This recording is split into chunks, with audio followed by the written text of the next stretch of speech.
Hablamos de la teoría del Big Bang, hablamos de que del gas, vimos que la teoría del Big Bang, probamos con la teoría del Big Bang que la Biblia dice que Satanás cayó como un rayo de luz, como un lucero, o como caíste del cielo un lucero de la mañana, hijo del Altísimo, era la primera expresión, ¿cierto? Y entonces probamos eso, que por ahí se empezó el origen del mal, y de ahí automáticamente tenemos que comenzar a hablar de escatología. El segundo estudio, ¿de qué hablamos? El final de los tiempos. Hablamos de dónde hablamos de María de Betesúa, hablamos del poderío que tenía los imperios, entre eso hablamos del imperio romano, y de dónde comenzaba a deslumbrarse el anticristo, ¿cierto? Hablamos del sueño de un rey, hablamos del sueño de Nabucodonosor, que había una estatua de oro en la cabeza, de plata en el pecho, bronce en la espalda, los pies eran de hierro y las piernas eran de hierro y los pies eran de barro con hierro mezclado, ¿cierto? Y explicamos su significado. Ya cuando llegamos a los pies, entramos en el sueño de como la miel, que se encuentra en el capítulo 7. Ok. Entonces hablamos de que Daniel vio lo mismo que vio Nabucodonosor, simple y llanamente que Daniel vio se le mostró mucho más de lo que se le mostró a Nabucodonosor. Ok. Entonces hoy vamos a seguir con el estudio del capítulo 7 de Daniel. Daniel capítulo 7. El título de hoy se llama El poder extraño de Daniel 7. ¿Cómo se llama? El poder extraño de Daniel 7. Vamos a ver qué hay ahí y vamos a hablar de las 10 características que tiene el anticristo. La semana pasada yo me pasé una diapositiva. Entonces por eso hoy que le dije, el cuerno, fulanito dijo, menganito dijo. Entonces yo voy a partir de la base de donde me pasé, ¿ok? Porque ahí empieza el estudio de hoy. El poder, de donde decía Newton, decía ok.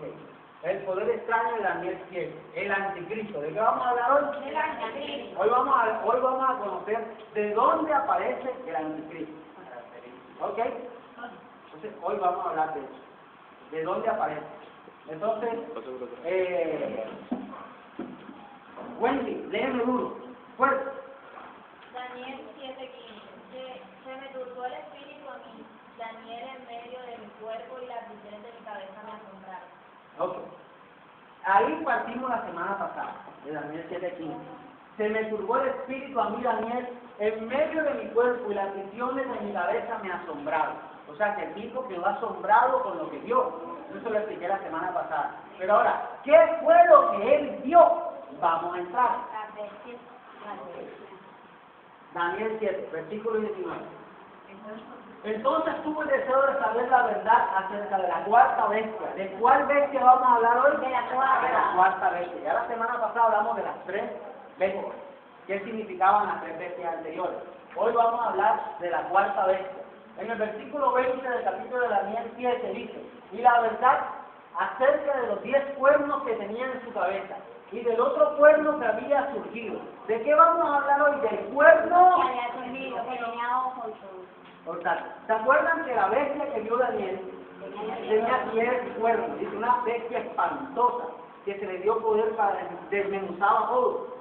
Pero tenía 10 cuernos, y esos 10 cuernos significaban 10 reyes. Pero de esos 10 reyes se levantaba uno. Y ese uno tenía unas características que ante todo era, tenía ojos y tenía boca que hablaba mucha arrogancia. Entonces vamos a ver qué es lo que significa este cuerno. ¿Ok? Este es el cuerno, la bestia, la que le mostré la semana pasada. El cuerno decía que tenía ojos, tenía boca y hablaba. Entonces yo me pasé la semana pasada. Entonces voy a partir de ahí. Interpretaciones del cuerno. Bien, vamos a ver qué nos dice. Está la preterista, la futurista y la histórica. Entonces vamos a ver. Preterista, Luis de Alcázar. jesuita español del siglo XVI. Yo le dije que el Papa de hoy es ¿qué? Jesuita. Entonces, ellos son los que inventaron esta teoría.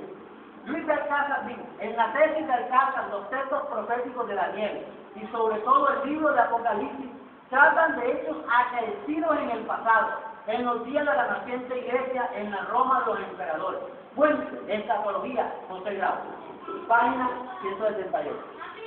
¿De dónde saqué eso? De un libro, no me lo estoy inventando yo. Bien. La segunda interpretación, la futurista, Francisco Rivera, jesuita español del siglo XVI. ¿Se dan cuenta que las dos teorías nacieron en el mismo año?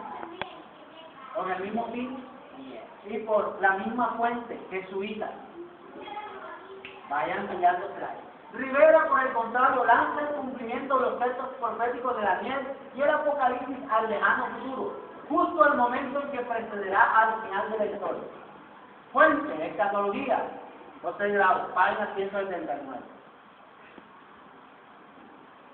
La histórica protestante.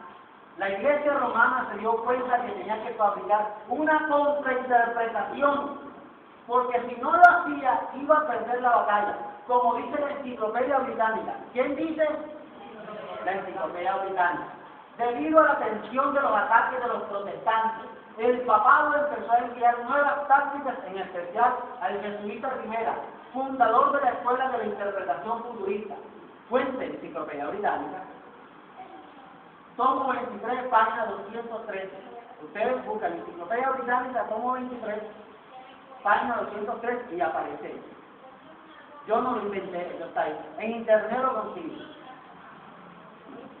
Ok. ¿Qué opinaban los protestantes? Juan Wycliffe, reformista inglés de renombre, enseñó que el cuerno pequeño que aparece en Daniel 7 se cumplió en el papado, el cual surgió del cuarto reino de Roma. ¿De dónde dice Juan Wycliffe eso? Que del papado. Del papado. Del papado. Esa es la interpretación. Sir Isaac Newton. ¿Quién era Sir Isaac Newton? Físico. Físico, matemático. ¿Qué creó él? La ley de la gravedad. La ley de la gravedad. Escritor, matemático, filósofo y científico. En su libro La profecía de Daniel y el Apocalipsis, relacionó el cuerno pequeño de Daniel 7 con el papado que surgió entre los 10 reinos cuando fue derrotado el Imperio Romano. Fuente, la grande profecía de la Biblia. Ralph Woodruff, página 153 y hasta la 162. Allá aparece. John Wesley. ¿Quién era John Wesley? Diga, un reformador. Wesley vivió en el año 1703 hasta el 1791. Dijo lo siguiente: Juan Wesley, fundador de la religión metodista, creía que las profecías sobre el anticristo ya se habían cumplido en el papado romano. ¿Dónde decían los protestantes? En el papado. ¿Que se había cumplido dónde? En el papado romano. Okay. Este es Wesley, anotaciones explicativas del Nuevo Testamento, página 290. Este libro lo escribió John Wesley directamente. En el año 1754, Wesley, escritor, escribió: el papado es el hombre de pecado, porque se ha enaltecido por encima de todo lo que es Dios, reclamando al máximo poder y honor, exigiendo privilegios que pertenecen a Dios. Fuente, el anticristo y sus 10 reinos, página 110.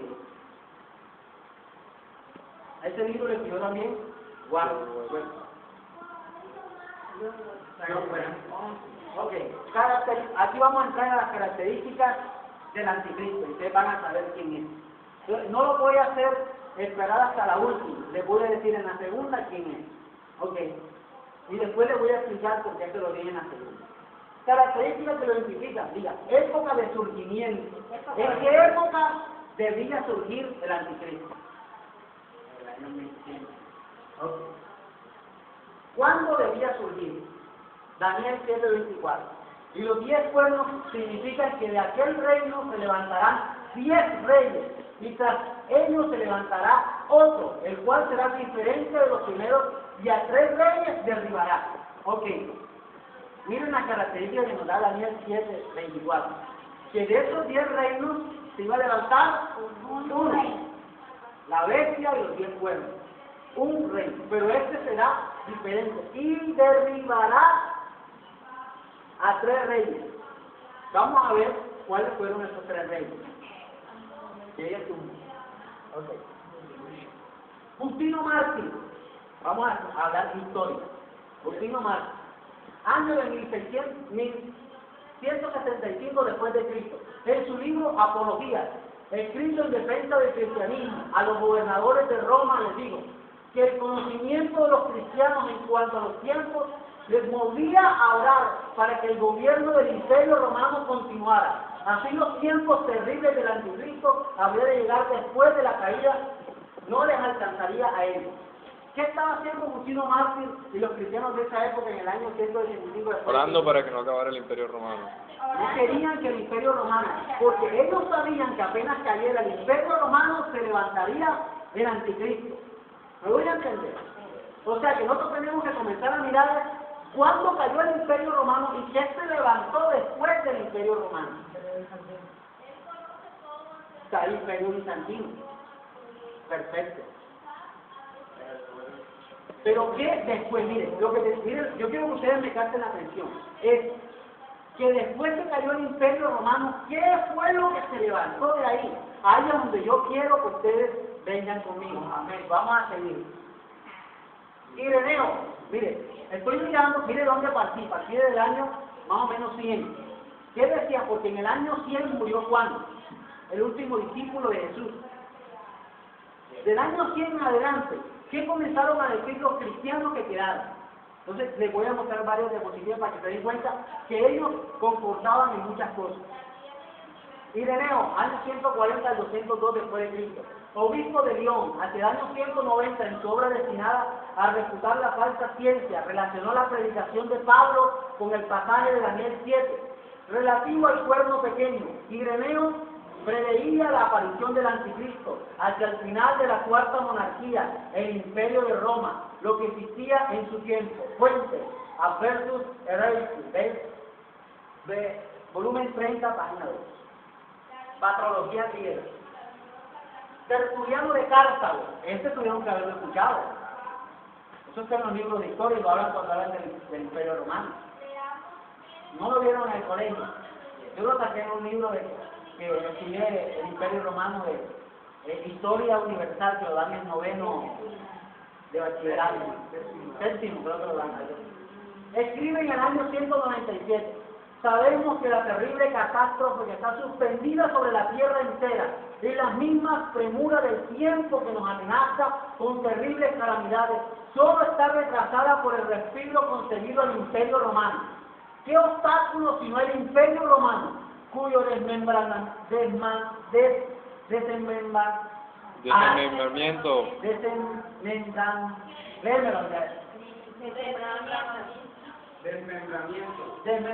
entre las manos de 10 reyes conducirá al Anticristo? O sea que apenas se partía el Imperio Romano, surgía el Anticristo. Fuente de la resurrección Archei, escrito hacia el 210, traducido por Eugenio de Genor en la página 472. Hipólito de Roma, vivió en el año 170 hasta el 236 después de Cristo. Escribe: ¿quién será pues aquel que detiene hasta el presente, sino la cuarta bestia, a la cual sucederá el engañador, cuando haya sido derribada y desposeída? Fuente, comentario de Daniel. Ambrosio vivió en el 340 al 397 después de Cristo. Obispo de Milán, dijo: después de la caída o el fallecimiento del Imperio Romano aparecerá el Anticristo. Según ellos, ¿cuál es lo común en ellos? La aparición del Anticristo. Después de el Imperio Romano. De la caída del Imperio Romano. Fuente, Newton. ¿Quién fue Newton? Isaac. Okay. Crisóstomo vivió hasta el año 345. Dijo: cuando el Imperio Romano desaparezca, vendrá el Anticristo y naturalmente así será, porque mientras dure el temor a este imperio, nadie se saltará a sí mismo. Pero cuando desaparezca, él atacará la anarquía y tratará de dominar el gobierno de Dios y del hombre. Como Roma seguía a Grecia, así el Anticristo a Roma. Fuente, Crisóstomo, homilía. Cirilo de Jerusalén, del 315 al 386. El Imperio Romano más o menos cayó hacia el año 548, ya estoy llegando al año, ya voy por el año 386. Digo en el 348, el anticristo aparecerá cuando los destinos de Roma estén cumplidos. Entonces el final del mundo estará cerca. Sobre las ruinas de este imperio se levantarán 10 reyes, que reinarán quizás en diversos lugares. Pero al mismo tiempo, a estos 10 reyes sucederá el anticristo. Cuente.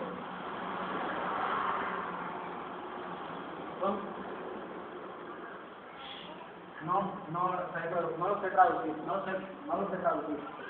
El Dios dice, tenemos el testimonio unido de los padres antiguos desde Iranzo en el año 130 al 200 después de Cristo. El discípulo del discípulo de Juan hasta Crisóstomo, hasta el 407, inclusive a Jerónimo al 420, asegurando todos que la clave estaba en el poder imperial que gobernaba y residía en Roma. Fuente, Apocalipsis de Dios.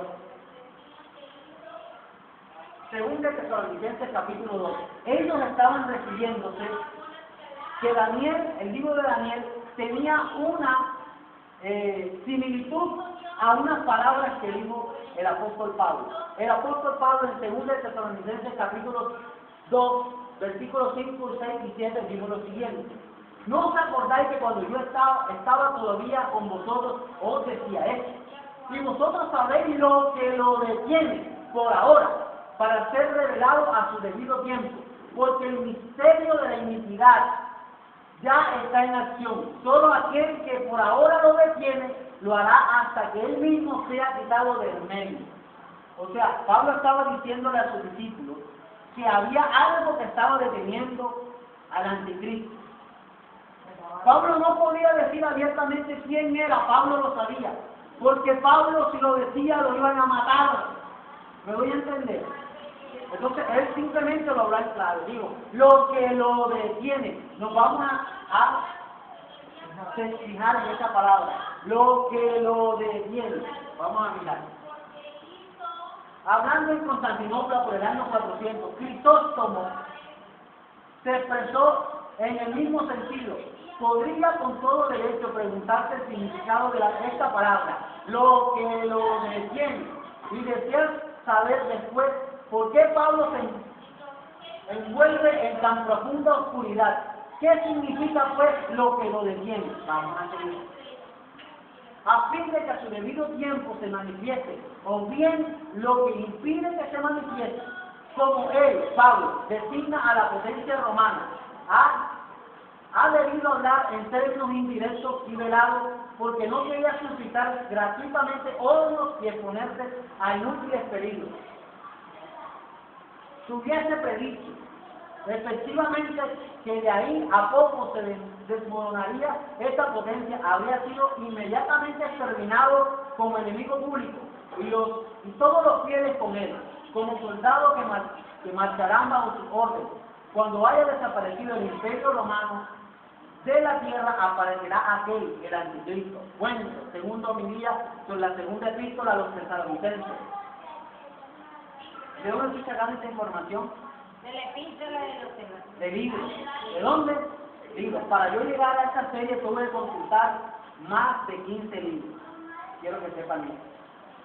Y voy a tomar más adelante fuentes directamente de periódicos. ¿De dónde? Porque ya lo publicaron. Simplemente no lo dijeron, pero ya lo publicaron. Y miren esto.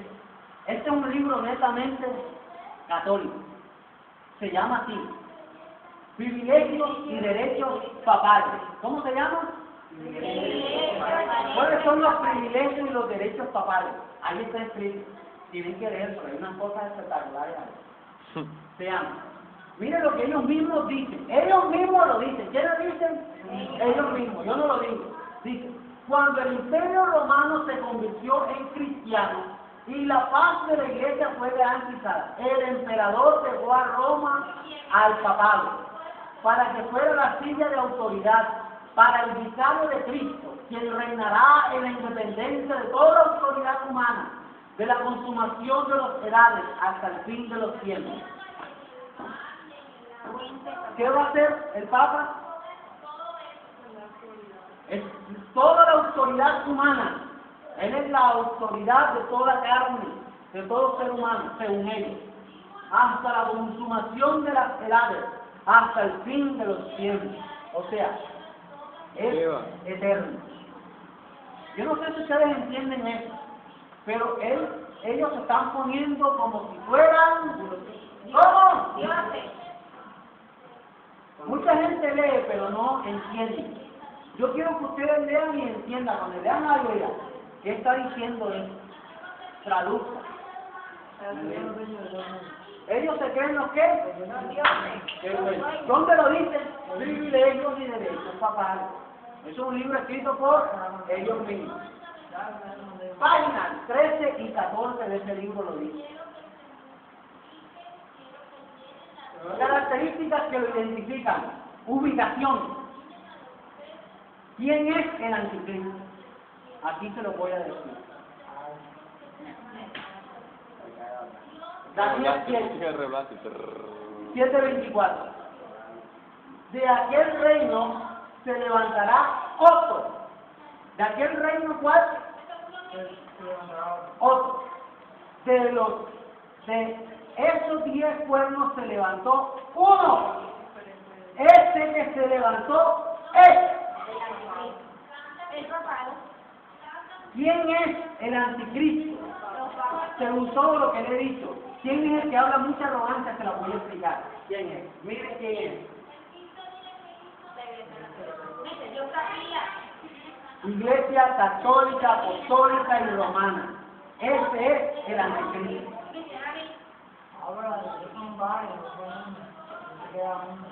El sistema católico, apostólico y romano es el anticristo.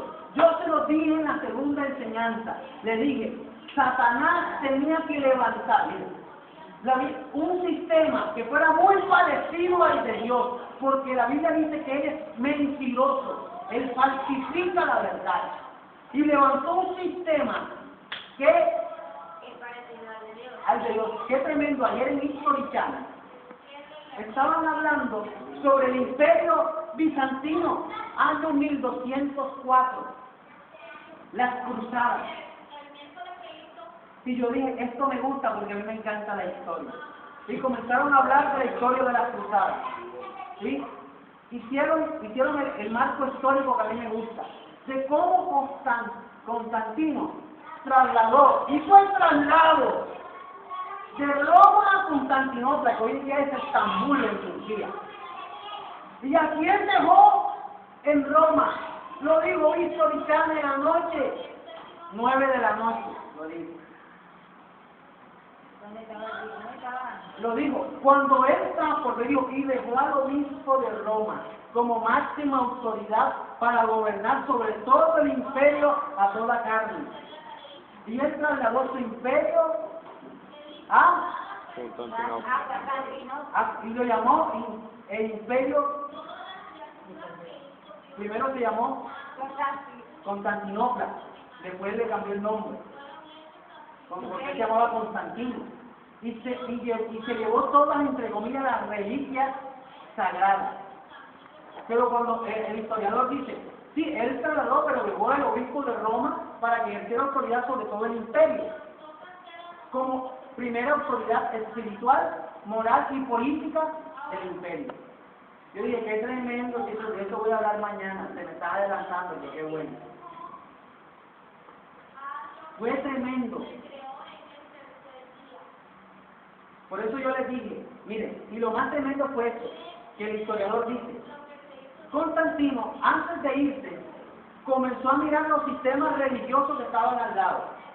Y esto lo marca la historia, que él estaba buscando estrategias para derrotar, para ganar las batallas que tenía. Y él dice que comenzó a pedirle a Dios que le mostrara, que le iluminara sobre lo que debería hacer. Y dice que de repente él vio en el cielo una cruz en llamas. Y dice que Dios lo estaba llamando a ser cristiano. Y automáticamente, dice él, que él se sintió identificado con el movimiento que se hacían llamar católicos, porque tenían la misma estructura del Imperio Romano. Había un César, que era el Papa. Tenían obispos que los llamaban generales. Y automáticamente hizo el primer concilio de Nicea. Y fue dirigido por Constantino. Y él se autoproclamó ese día Papa. Eso no lo dije yo, lo dijo History Channel en la noche. El Papa es un buen. Según la historia, el primer Papa es Constantino. ¿Y quién fue Constantino? Diga conmigo, un emperador romano. Totalmente impío. Derramó mucha sangre inocente. Tremendo. Pero él se sintió identificado con el sistema católico.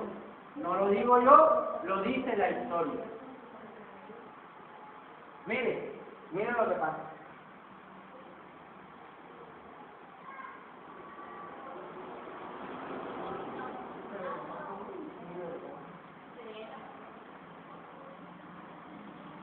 Características que lo identifican.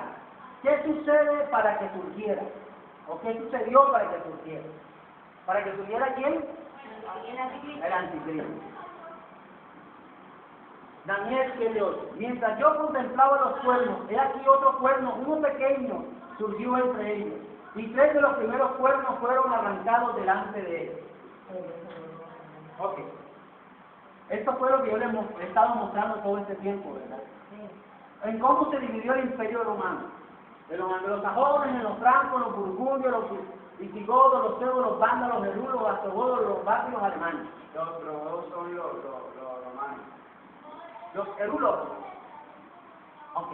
Alemanes. Los alemanes. Los burgundios. Los suizos. Los francos. Los lombardos. Los sajones. Los suevos.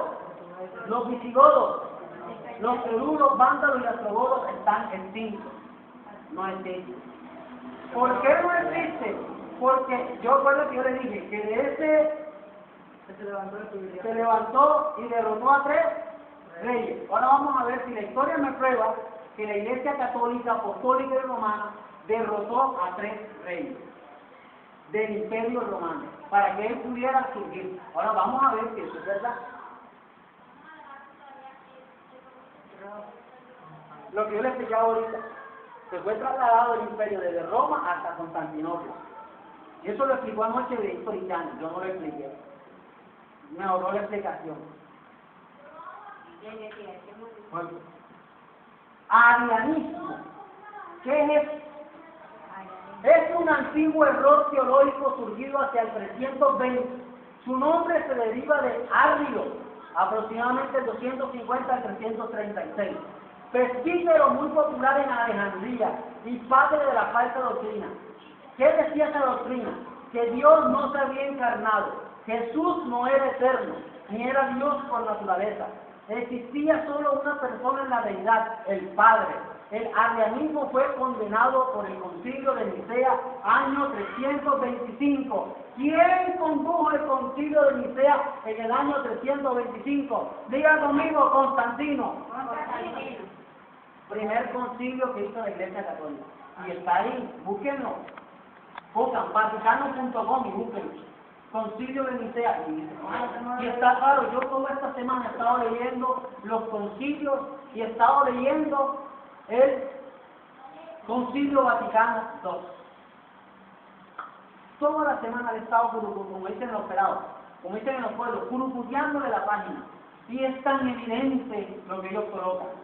Ustedes se acuerdan que yo les mostré que el imperio babilónico se identificaba con ¿qué? Un león con alas. Si ustedes buscan donde dice aquí, en la página, al lado dice sumos pontífices. Ustedes dan aquí y aparecen los sumos pontífices. Y ustedes dan donde dice Juan 23. El escudo que usó Juan 23 era el mismito león que yo les puse, con alas. Ellos mismos ya lo dijeron. Ellos mismos se están proclamando. Y si nosotros somos el anticristo, no me lo estoy inventando yo. Entren a la página del Vaticano. Entren y vean. En vez de estar perdiendo el tiempo viendo la pista, investiguen. Muchachos, Corea le acaba de dedicar la guerra a Corea, a la otra Corea. Y Jesús dijo, cuando escuchéis de rumores de guerra, sabréis que el día está cerca.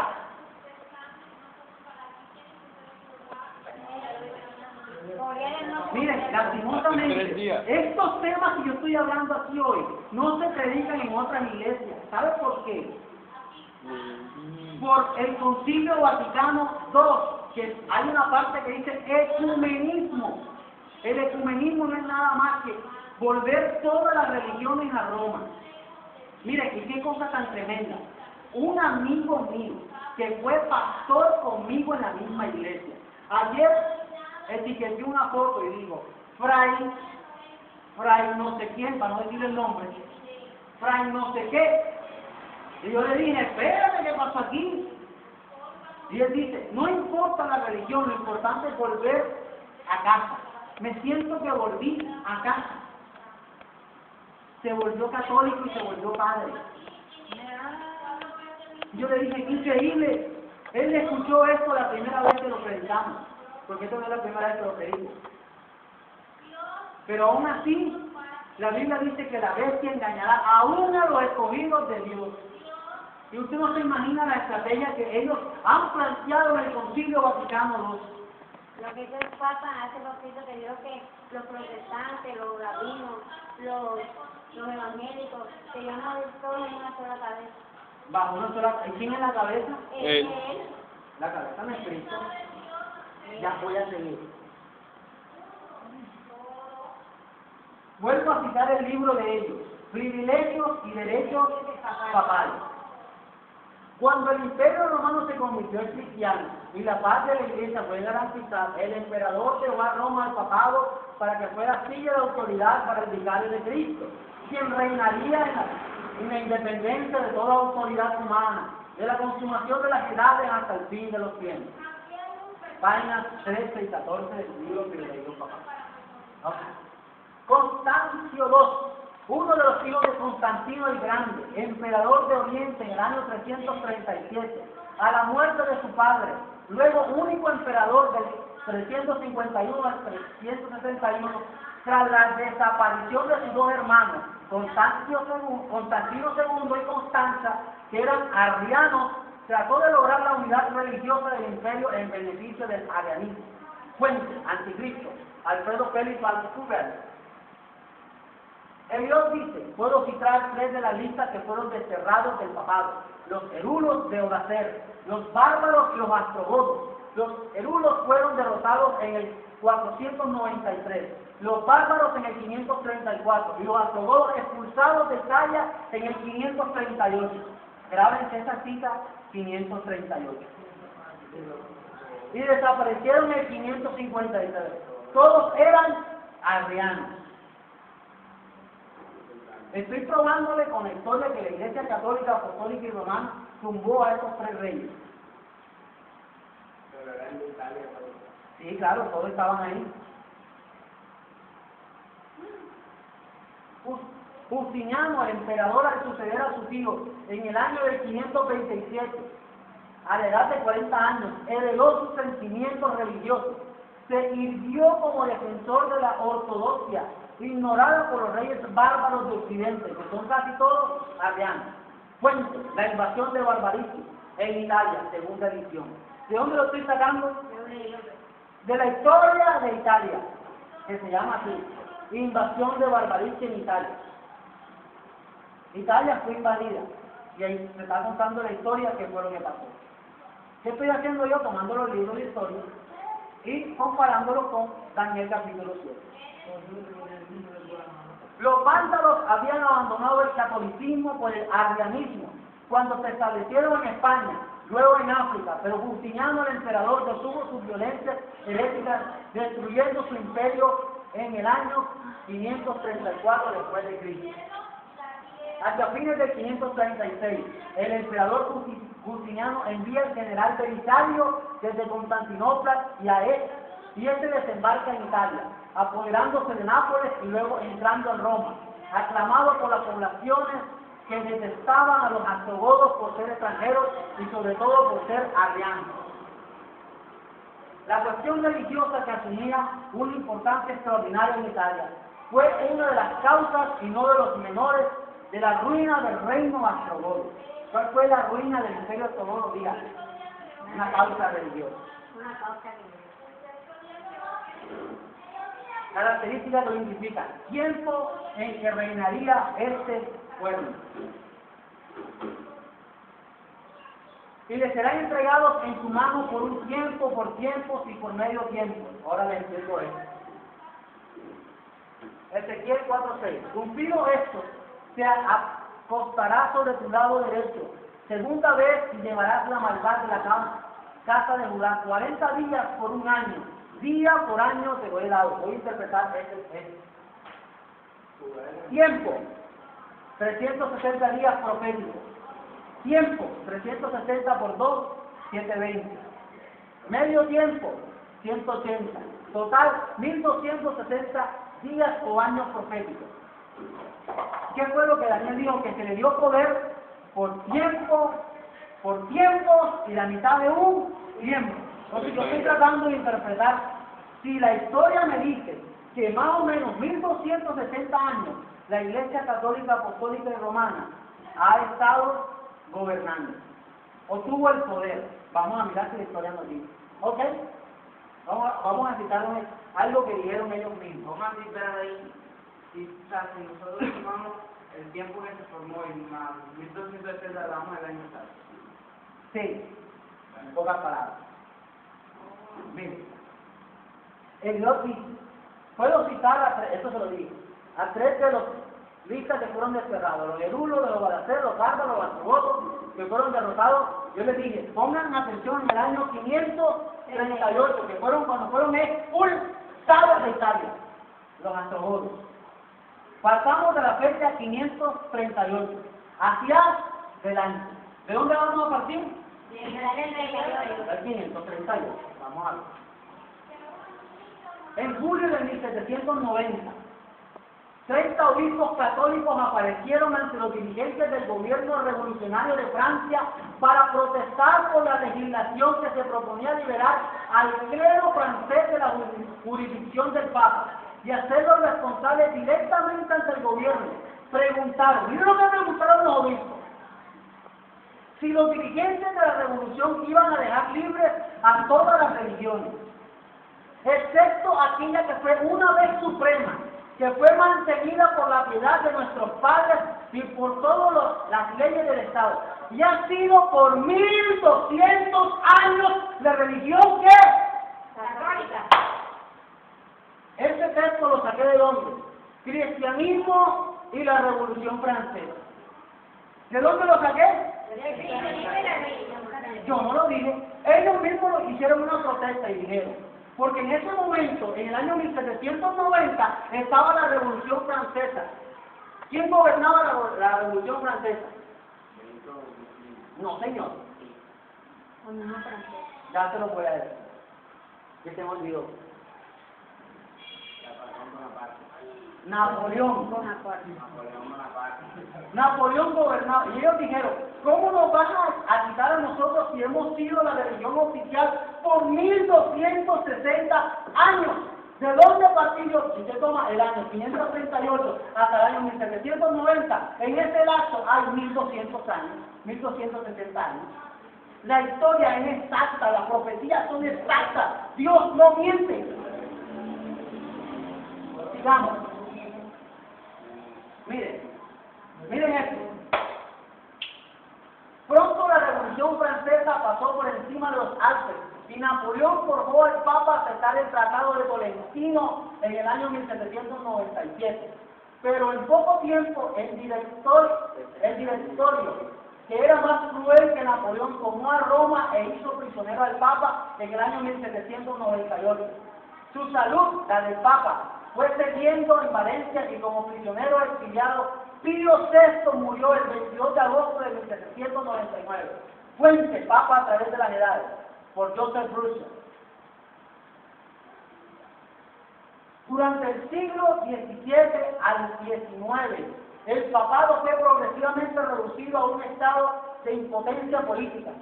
Su descenso se hizo manifiesto en el 773, cuando, capitulando a los Borbones, Clemente XVI reprimió a los jesuitas, el más fiel apoyo al papado. Algunos años después, a pesar del concordato de 1801, que restableció la iglesia en Francia después de la Revolución, el encarcelamiento de Pío VII en manos de Napoleón pareció presagiar la muerte del oficio papal.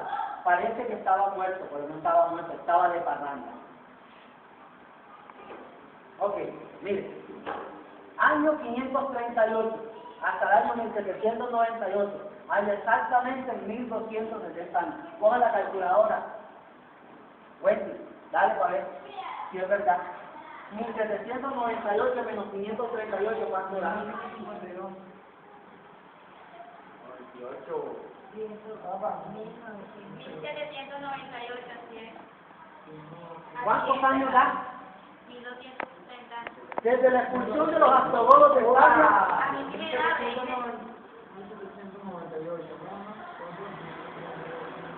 Ya, 1260. Desde la expulsión de los ostrogodos en Italia hasta la Revolución Francesa, hay 1200 ¿qué? Años. Ok.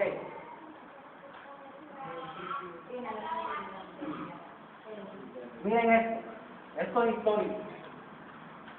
Finalmente, durante el curso de la Revolución Francesa, la Iglesia Católica fue proscrita en Francia, la primera nación de Europa que había abrazado su causa, que por más de 12 siglos había definido sus pretensiones y peleado sus batallas. En 1798 el gobierno francés ordenó al ejército que estaba en Italia bajo Berthier que tomara prisionero al Papa, aunque el papado continuó, su poder había quitado y nunca más ha ejercido el mismo tipo de poder, ni en la medida en que lo hiciera en los tiempos anteriores. Se dan cuenta que los mismos libros de la Historia me dicen que hubo 12 siglos. ¿Cuántos son 12 siglos? 1200 años. 1200 años. Pero si yo tomo exactamente la fecha, me da 1260, que es lo que la Biblia dice. Tiempos y la mitad de un tiempo. 1260 años exactos. Características que lo identifican. Quinta, es una monarquía. ¿Será que la Iglesia Católica es una monarquía? Sí. ¿Qué es una monarquía? ¿Uno qué? ¿Y quién dirige la Iglesia Católica? Uno solo. Daniel 7:24. Y los 10 pueblos de este reino, los 10 reyes que se levantarán y otros se levantarán después de ellos. Vamos a ver. El papado es la más antigua monarquía absoluta sobreviviente del mundo. Para millones de personas, el papado es el infalible intérprete de la revelación divina, el vicario de Cristo. Para otros, es el cumplimiento de las profecías bíblicas acerca de la venida del Anticristo. Fuente: Historia del Catolicismo Romano, Enciclopedia Británica. ¿De dónde lo saqué yo? En Enciclopedia Británica. Vean, Enciclopedia Británica. Características que lo identifican: su naturaleza. Se da diferencia a los anteriores, según Daniel 7:24. El surgimiento de la iglesia medieval. El cambio de capital del Imperio de Roma a Constantinopla en el año 330 después de Cristo dejó a la iglesia del oeste prácticamente libre del poder imperial para desarrollar su propia organización. El obispo de Roma, en la silla de los Césares, era ahora el hombre más poderoso del oeste y fue pronto forjado a convertirse en la cabeza tanto espiritual como política. ¿De qué? Del imperio. Fuente: el surgimiento de la iglesia medieval. Right es surgimiento, ¿verdad, Wendy? Right es surgimiento, levantamiento. Se escribe Rise. Right. Arrow. The rise of the American Church. Right. El levantamiento de la iglesia medieval. Bien. Búscalo. Ok, miren esto. Miren esto, miren esto. Miren esto. Oiga, miren esto que dijo un cardenal. Miren esto que dijo un cardenal. El cardenal Henry Edward Manning, en el año 1808, acerca del catolicismo, dijo: un sistema tal que es tan diferente de todo lo que es humano, tiene connotaciones, señales, marcas de un carácter tan evidente sobrenatural, que los hombres reconocen en él hoy, ya sea el Cristo, ya sea el Anticristo. No hay medio entre estos dos extremos. No hay otra solución fuera de esta alternativa. O bien la Iglesia Católica es la obra maestra de Satanás, o bien el reino de los hijos de Dios. ¿Quién lo dijo? El cardenal Henry Edward Manning. Yo no lo dije. ¿Quién lo dijo? Un cardenal. Que la Iglesia Católica o bien es la obra maestra de Satanás, o bien es el reino de los hijos de Dios.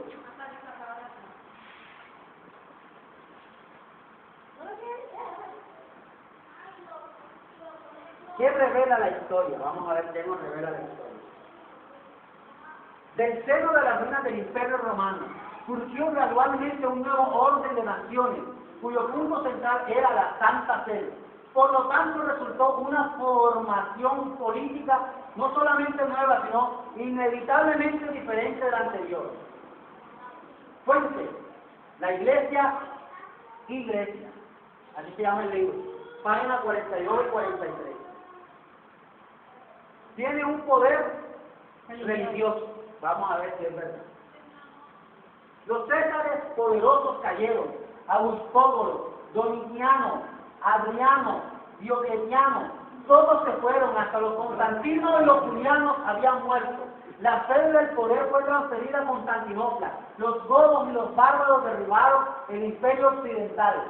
La poderosa estructura política quedó hecha fragmentos desbaratados.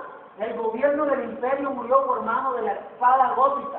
Los césares dejaron de existir y Roma en realidad quedó desolada. Fuente: Romanismo y la Reforma, página 11.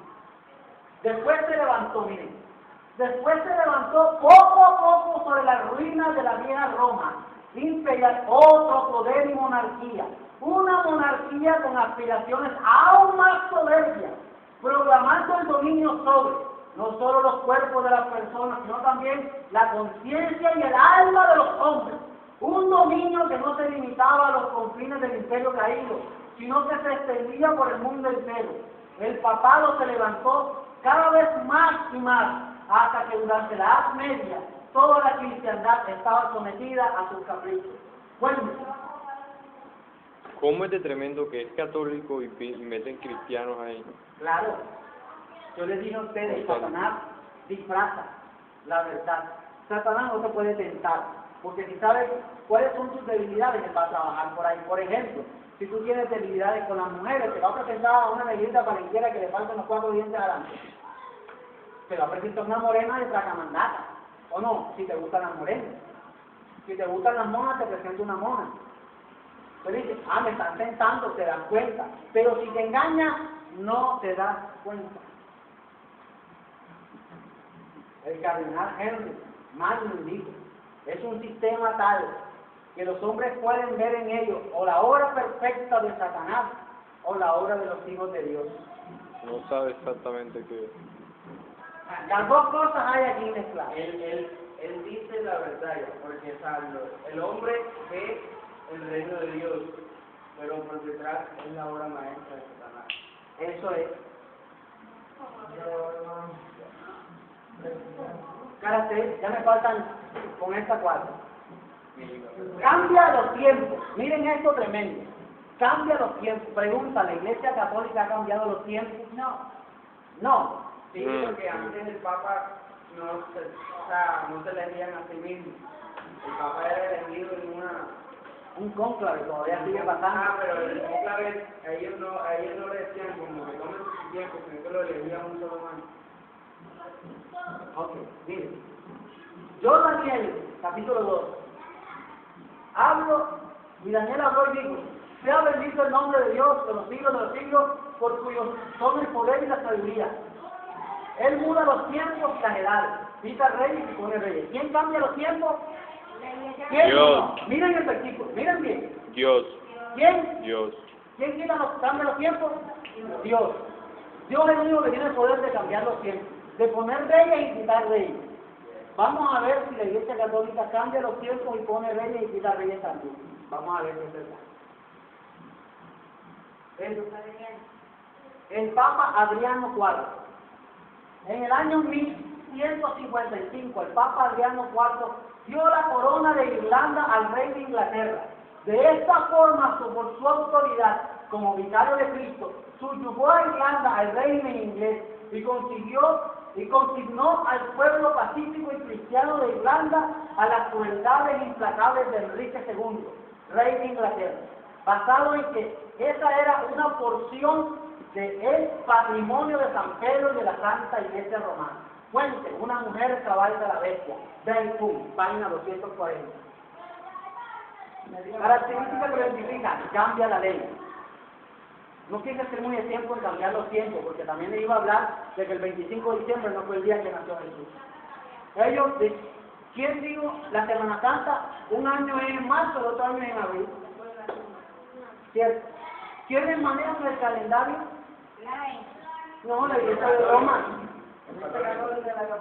Es la que pone la fecha. ¿Cierto? ¿Cambian los tiempos o no los cambian? Porque nosotros estamos regidos por el calendario gregoriano. ¿Sí o no? ¿Y cuándo exactamente fue? Mayo.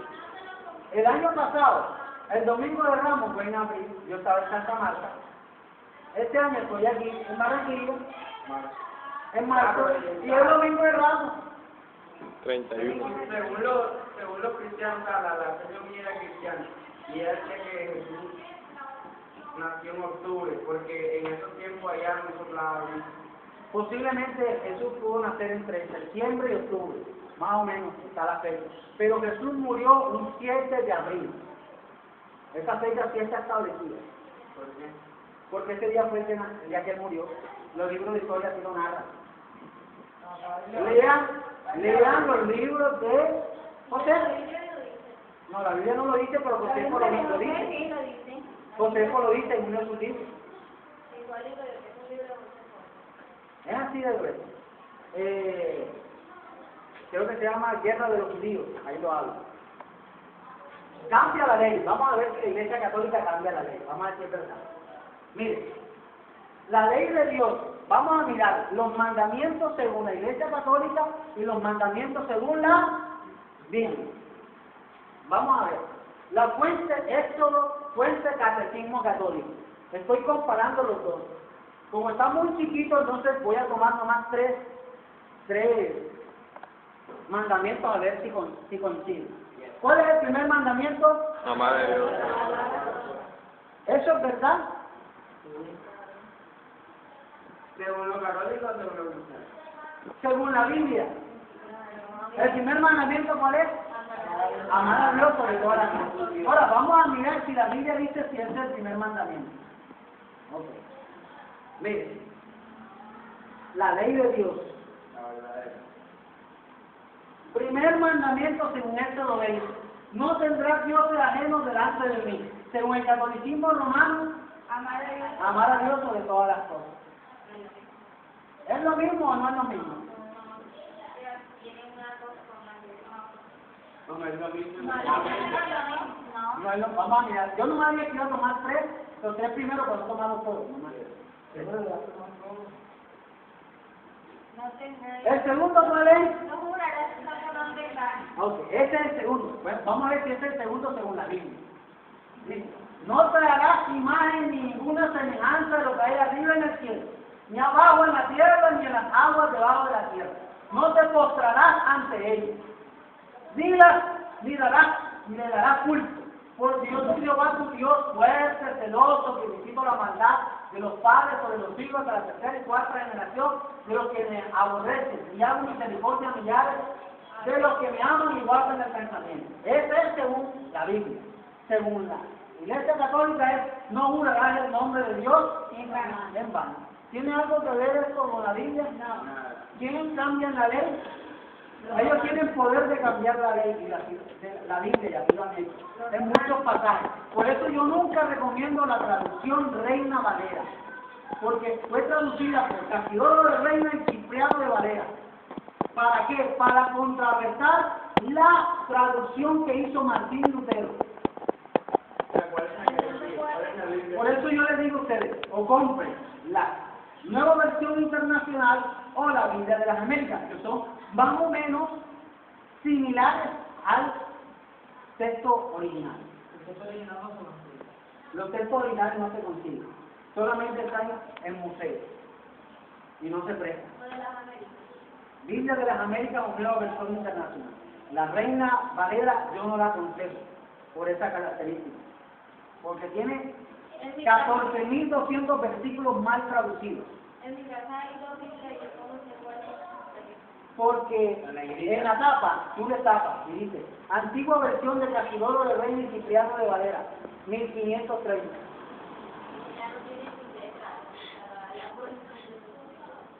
Bueno, mira la pared si dice, pues está bien. Vamos a mirar otro ejemplo, ¿no? Y con esto ¿Tiene terminamos. Reina Valera? No. ¿Cuál es el tercer mandamiento? No, Santificar la fiesta, ¿verdad? Y qué tremendo, las fiestas que dicen ellos son las patronales. Qué tremendo, ¿verdad? La semana pasada hubo patronales allá en Uruguay. San José, el patrono de la Iglesia Católica. Mira lo que dice la Biblia. El tercer mandamiento, no tomarás en vano el nombre del Señor tu Dios, porque no dejará el Señor sin castigo al que tomare el nombre del Señor tu Dios. Ellos dicen que es santificar ¿qué? la fiesta. ¿Se dan cuenta que no es igual? Ok, así que Celebrarla. festejarla. Festejar la fiesta. El 16 de julio es la fiesta. Y hay que celebrarla, porque hay que santificarla, porque ahí santifica la fiesta. El 16 de julio es una parranda, porque ese día es el 16 de julio.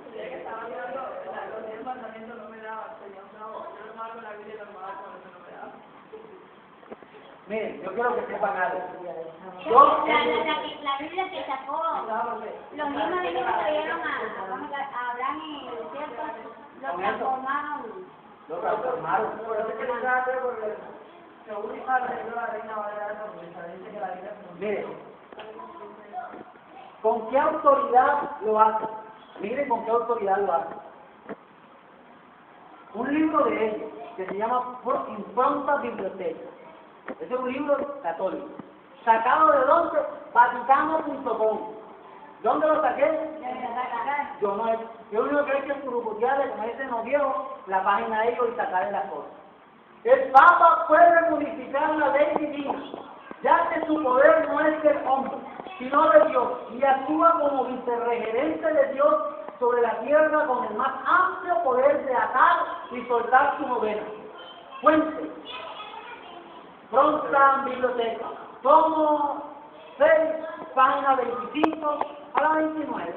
Ahí dice, lean, tomen la fuente y lean. Característica lo significa, aflige a los santos, es un poder inquisidor. Estamos basándonos en Daniel 7:24. Yo no me he movido de más Daniel. Más Daniel 7:24 me da las características, estas 10 características del Anticristo. Dice, y hablará palabras contra el Altísimo y a los santos del Dios Altísimo quebrantará. La Iglesia de Roma ha derramado más sangre inocente que ninguna otra institución que jamás haya existido en la humanidad. Es imposible formarse una idea completa de la multitud de asistentes. Fuente, Lecky, historia y surgimiento e influencia de el espíritu del raciocinio en Europa. Así está bien traducido. Wendy, Será un ¿quién nombre. es el autor? Sí. No. Fuente W.H. Lecky, este es el apellido del hombre. Historia del surgimiento, influencia del espíritu del racionalismo en Europa. Aquí está bien. Ahí Ingrid. Tranquilo, que este es para la próxima. Características que lo identifican. Ah, me volví. Ay, ay, ay. Por profesar una fe contraria a la de la Iglesia de Roma, la historia registra el martirio de más de 100 millones de personas. Fuente, Rick, Biblia, ¿qué significa? ¿Ah? Leyendo la Biblia.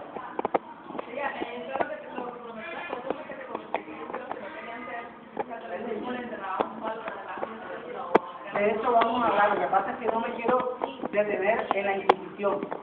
Pero estoy tratando de buscar un video de la Inquisición y no lo he conseguido. He encontrado fotos. Pero pues, Ok. Ya la última, característica que lo identifica. Habla con mucha arrogancia. ¿Sí? Y hablará palabras contra el Altísimo. Vamos a ver si la Iglesia Católica ha hablado alguna vez palabras contra el Altísimo.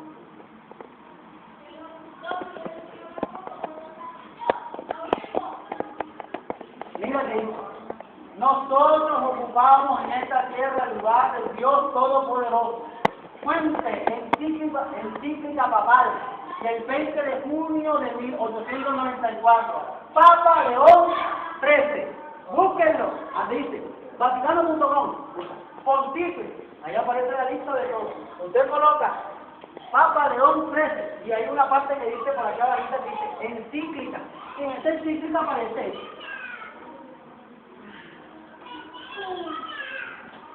Yo no lo estoy inventando, no me miren así. Yo estoy diciendo de dónde lo he sacado. Ok, mira.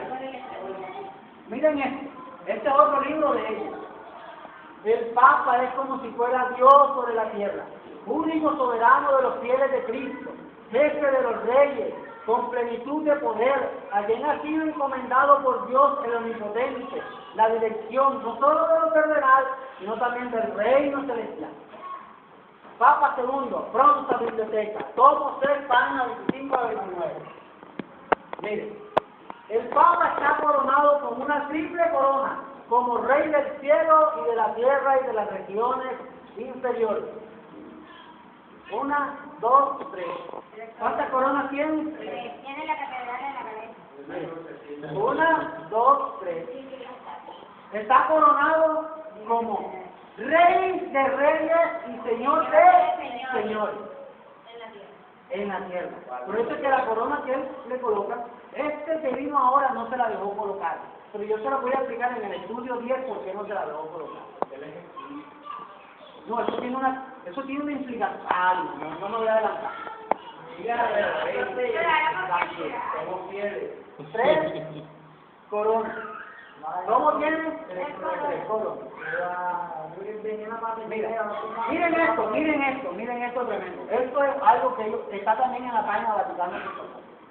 Durante la coronación del Papa Inocente X, las siguientes palabras fueron dirigidas al Papa por un cardenal que se arrodilló ante él. Y dijo: Padre Santísimo y bendito, cabeza de la Iglesia, gobernante del mundo, a quien le han sido dadas las llaves del reino de los cielos, a quien los ángeles temen y todo el mundo adora. Te veneramos con especialidad, te glorificamos y te adoramos. Fuente, Ralph Brooker, las profecías de la Biblia, página 141. Esto lo dijo un cardenal al Papa Inocente X. Tremendo. Para que los papas lo adoran. Claro, mire, quiero que tú sepas esto. Cuando el Papa saluda, él saluda así. ¿Por qué no saluda así? Él saluda así. Y en esta mano tiene un anillo. Y todo el mundo llega, ya te. Pero no hay quien le puso el anillo al cura este. No lo tiene. No tiene, pero no es, ese no es el aceptor. El aceptor. Mami, yo lo voy a explicar en el estudio y eso. Él lo cambió por uno Yo de estaba plata. esperando la próxima notificación. Por lo mismo, él lo cambió por uno de plata. El anillo este es uno de oro y él lo cambió por uno de plata. Uno de plata. Todo el mundo cuando llega a él, ¿qué hace? Le besa la mano. Esto que es un acto de Reverencia. cuando la gente llega a las iglesias católicas, ¿qué es lo primero que hace? Se agacha. Y después se Tranquilo, que yo en el estudio de día le voy a decir eso. Entonces,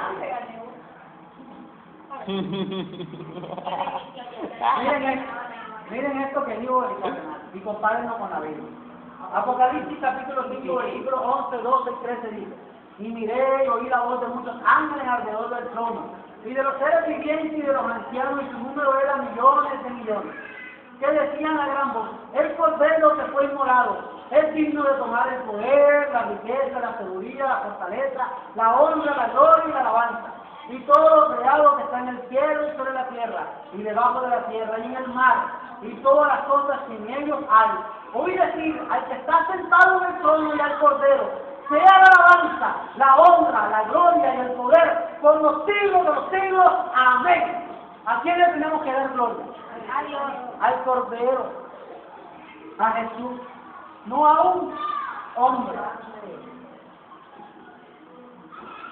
A este, a Jesús, al Cordero, al León de la tribu de Judá.